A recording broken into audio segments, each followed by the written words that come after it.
Another headwind could be your work environment. If your hated job drains the life out of you, it's a headwind. After a long workday and you have nothing left for your dreams and your FastLane plan, you're done.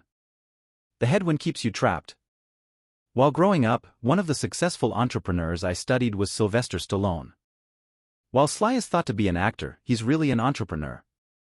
His Rocky screenplay was his product that touched millions, and he sold it under a specific set of circumstances, which included the provision that he had to play the lead role.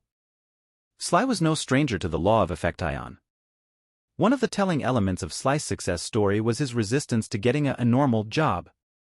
He mentioned that if he'd taken a corporate job, his dream would have died because he knew the gravity of a job was inescapable for him. He recognized that a corporate environment would have been a headwind. If your environment puts a stiff headwind in your face, you must take active steps to remove yourself from the headwind. What headwinds are keeping you from pursuing your dreams? Take control and make choices that can alter the trajectory of your life. Creating Acculira TVE wins. My headwind was my environment. For you, it might be negative friends or other slow lane influences. When you turn your back on these people, you break the headwind. When you associate with people who empower your goals, you create a wind at your back and build momentum. Positive people nurture your growth, soothe your failures, and invest in your dreams.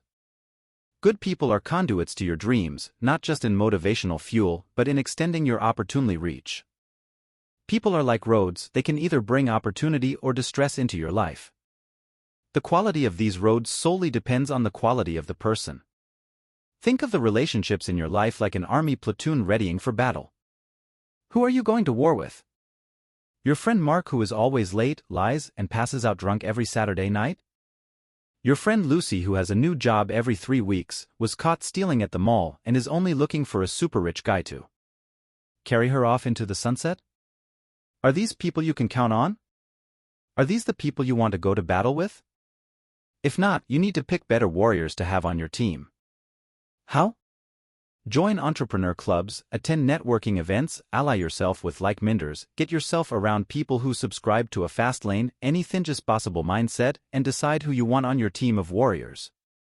Read books and autobiographies of those who have the kind of success you want. Find a mentor. Join entrepreneur forums with a FastLane mindset like the FastLane forum. Not a week goes by when someone doesn't email me, "This forum changed my life." That's a tailwind. Folks, this is war and your life is in the balance. You need warriors who are impervious to the Death Star and can deactivate the slow lane tractor beam, not fearful pansies who drop their cargo at the first sign of imperial slow laners. Reflect on your environment and your relationships and recognize the headwinds. Then choose accelerative action. Can these headwinds be removed, ignored, or managed? Unlike natural wind, you are the arbiter of your headwinds. Success follows those who break the headwind and put it at their back. Significant other or significant distraction? The worst headwind can be the person who sits in the passenger seat of your vehicle. They sit and lecture you on your dumb ideas and remind you of your failures.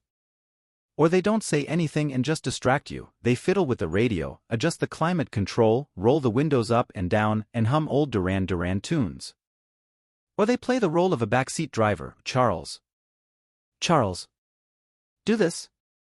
Do that. Turn there. No, dami. What possibly can be so hazardous to your trip, and who is this person? How did they get in your car? This person is your significant other. By talking with other aspiring entrepreneurs, I've learned that significant others, husbands, wives, fiancés, girlfriends, boyfriends, can be some of the biggest headwinds out there. Having a life partner who doesn't ascribe to your life's ideals and philosophies is like towing a trailer full of wet manure. If your partner doesn't subscribe to an entrepreneurial philosophy and toes the slow lane road, can you expect to grow together in unison? Someone fighting with you in your corner is accelerative. If they serve as the opposition, they become treasonous. One of my first girlfriends was A+ marriage material. But she fully subscribed to the slow lane philosophy. She couldn't understand why I was so fervent to be an entrepreneur. Our relationship stagnated as my failures grew, and the relationship eventually ended. This occurrence wasn't either one of our faults, we just were two different people on two different paths. Bad relationships are roadblocks to FastLane success. They drain energy and dim dreams. It's like rowing a boat upstream. Unwilling passengers add weight, distract, and sometimes are expensive to remove. Yes, divorce is treasonous and expensive both emotionally and financially. Traveling down the road less traveled is already difficult. Why compound the journey by weighing down the car with someone who doesn't share your destination? Are you in the right relationship with a person who believes in you and your goals? Or is your relationship just like lukewarm water, not bad, not good, just comfortable enough to stand pat? If so, it might be time to evaluate your passenger. Chapter Summary: FastLane Distinctions. The natural gravity of society is not to be exceptional, but average. Toxic relationships drain energy and detract from your goals to be extraordinary. The people in your life are like your comrades in a battle platoon.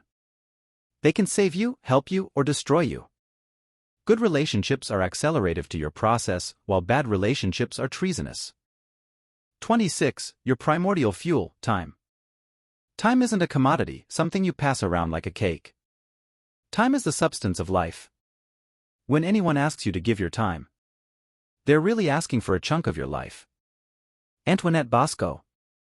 The $6 bucket of chicken: why will most people never get rich? Look no further than a $6 bucket of chicken. It made big news. A major fast food restaurant offered a free bucket of chicken to anyone who had an internet coupon.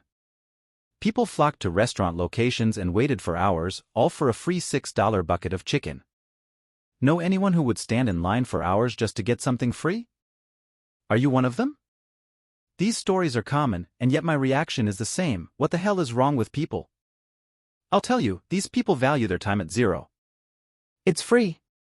Like the air we breathe, they're convinced that time is abundant and in endless supply. They live as if they were immortal. They are certain that time, the fuel of their life, never runs empty. I wonder if these people had 3 weeks left to live, would they be standing in line for a bucket of chicken? What if they had 3 months? 3 years? At what level of mortality would they rule that standing in line for 3 hours for free chicken is not good use of time? The greasy chicken truth: value your time poorly and you will be poor. When time is wasted as a lifestyle choice, you will be stranded in places you don't want to be.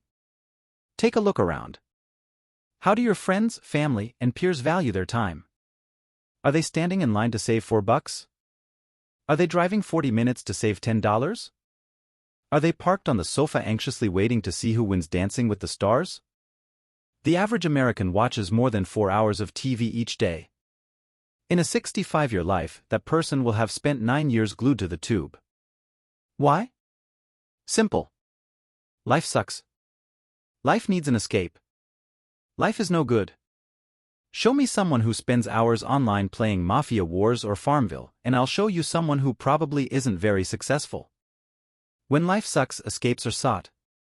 I don't need television because I invested my time into a real life worth living, not a fictitious escape that airs every Tuesday night at 8 p.m.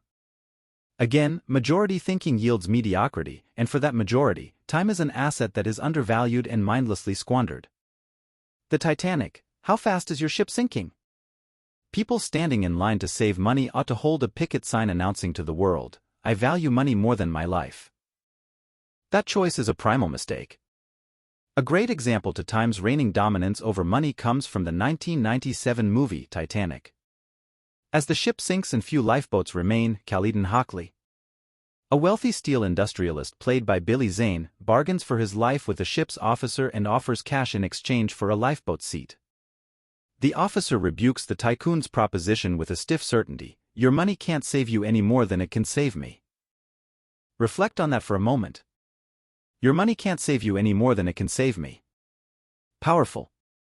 In those 8 seconds, the true value of time is exposed and we intersect with the certainty to our own ticking death clock. You see, once your time is gone, you're dead. And when your clock ceases to tick, no amount of cash will save you from the end. Fastlaners understand that time is the gas tank of life. When the gas tank runs dry, life ends. Time is the greatest asset you own, not money, not the 1969 restored Mustang, not Grandpa's old coin collection. Time.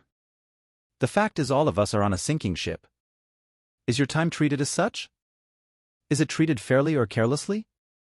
Or is your primordial fuel squandered as if the tank will never run empty? You were born rich and will die broke. Time is the great equalizer. You were born with a full tank of gas. There are no refilling stations, and your one fill-up occurred the moment you took your first breath. Time can't be created outside of your mortal limits. Sure, we might be able to stretch a 76-year lifespan to 82 with good health and diet, but within mortality time is transformed from infinite to finite. The greatest theft of all humanity is to act as if our time on this earth is infinite when it isn't. The reality is that time is deathly scarce, while money is richly abundant. On any given day, $3 trillion is exchanged in the world currency markets. That's $3 trillion. To give that perspective, you can spend $1 million a day for 8,000 years and you still wouldn't have spent $3 trillion. That's 109 lifetimes. To quantify the total currency trading volume that exists for one day. Money is abundant and will be abundant as long as the world's governments print more.